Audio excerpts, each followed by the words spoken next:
you have not subscribed, medali people, please do subscribe. The wahala don't be like bicycle for Benin now, my darling people.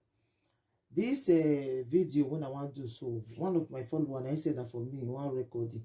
See, the one can open a Shiwa Quran for Edo State. As in, we can't get another king again for Edo State. Where that kind of thing for the apple, my darling people? Now that ever see where that kind of thing the apple. Now see make I can still play for now. Mona listening. Yeah, hello. Hello. Yeah, morning. Hello. Good morning. Hello. Yeah, I saw an invitation online that you guys want to do Shuwa Arab in Benin Kingdom. King. Huh? You say? Yeah. Huh? Yeah. You want to create a king in Benin with others' consent? Huh? You say what? What's on the line, please? Well, I'm on the line. I'm on the line. Yeah. You want to hold on. I want to get the confirmation. I want to get the confirmation properly. You want to create a king in Benin. The Shuwa Arab at the Yato Hotel. Please, excuse me, sir. Please, pardon, excuse me. Let me talk to you, sir. Okay. This was not we are not the one creating it. Who is creating it? Because your number is there. That's why I call the number. Okay, you call my number is there. It's on the card. Okay, are you with me? I'm with you. I'm listening to you. Yes, this was created by Seriki Hausa of Benin City. Huh? By Seriki Hausa of Benin. Sariki. Are you with me? Seriki Hausa of Benin. Seriki Hausa of Benin is under the Benin Kingdom. Okay. Over Benin. And any Hausa traditional Hausa for Benin is under him, and Oba is giving him the right to anyone to give him the crown on his people. Not the king person they do. Now under his person, under his people, under Shuwa Arab king on doing his kingdom. That one under his people is doing kingdom.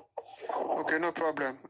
Maybe we invite you for more explanation when it's time. Thank you very much, and I'll get back to you very soon. Okay, no. But please, who are you? Well, don't worry. When you're invited, you will get to know. I saw it.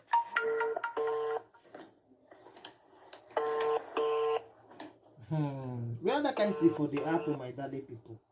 Hello? Yeah, hello, Sanu. Yeah, hello. Yeah, good morning. How family? Thank God. Yeah, we see one invitation online about Shuwa Arab for Benin Kingdom. Say no one great king for Benin Kingdom, Shuwa Arab for Yato Hotel. My darling people, Mona not use this thing to play or say na normal play something. Where that kind of thing for the apple? Say the one create Shuwa Arab. I don't know what the word reading. I go put one video now where one of our Edo sister they talk. Like where that kind of thing for the apple? Shuwa Arab. The woman say the one drag this Edo with us and not be small thing. Not be small thing, my darling people. I go put one video now more and see. Now wow. Ibi I don't know go me. Wahia butter. Wahia bo we having an hiori. Wahia baby ne ege high. Akotana.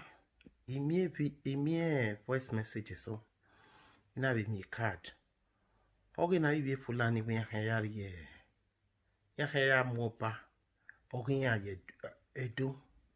Okwarina edu no go me. Baba nani I do get we at Facebook. Yeah block me ne. Yeah would be block me. Ina we ni tamu gwanu kwa hiori bubi. Ibi edu no go me. Ekinia donaria ja ku lawa. Iya gagi lawa ne. Iya kwenu we live a life we. Botia. Why Christian ya kwenu tie Bible.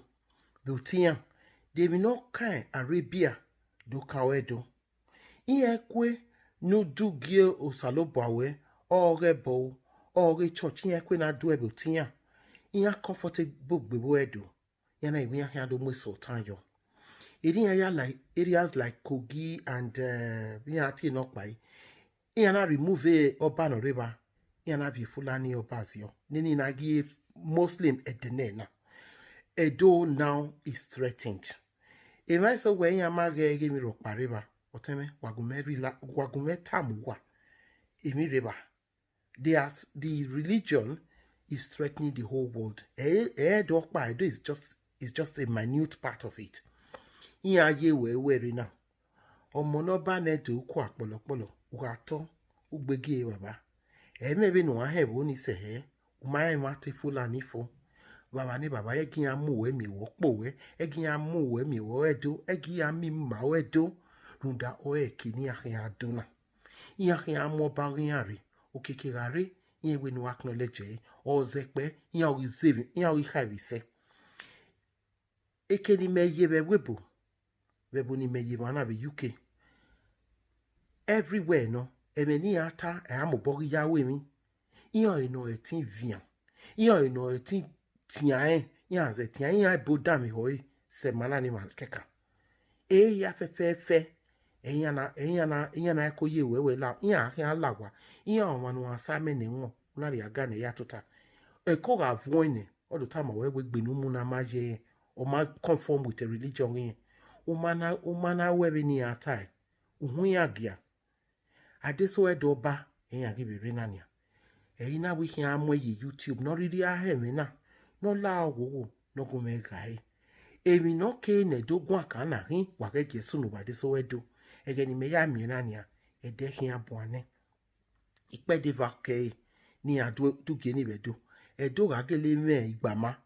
Ege no ke ni mana pagbe. Na gege sunu ba deso edo ba ni.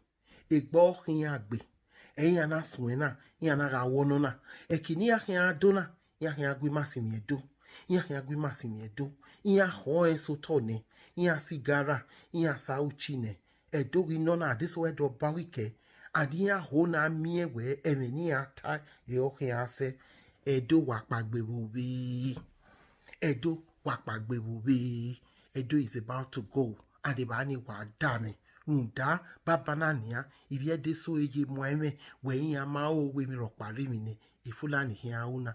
Ya mo baya deso edo koro ma ya ra wa yoto ya ga ri wefo ne ya do we na omo no ba pa be kete no ye no do miewe ma ya fefe ma ya mu pogun wa dere ki no sunu Afghanistan no ma mi no sunu Afghanistan we no ya ge news ya to bi an o ne sharia sharia ga re ya ga le kian wa la ho wo edo no go me iredo ya be redo ko hin ye ti fi pa ye ti fi bi no ga se tin pagbe wo no se ti ri egwama no e ti ri opia no se ti ri osisi wa ya gbin na sin yo edo run da ya ya mu mami maina onyo emi na wa ge bu ba de so na onyo emi ni me wa kotala ni ya hon sin egbe go izegbe zeme yi tota na we are TV edo ni gwi bi edo gwa pa gbe bu be ya mu wa mi wa de so edo ya iwe fo ni ado agagi hun ama mu pogun wa kian bo ama mu gbo to igba isen ama marok pa yi tin ira kian be ni ma kian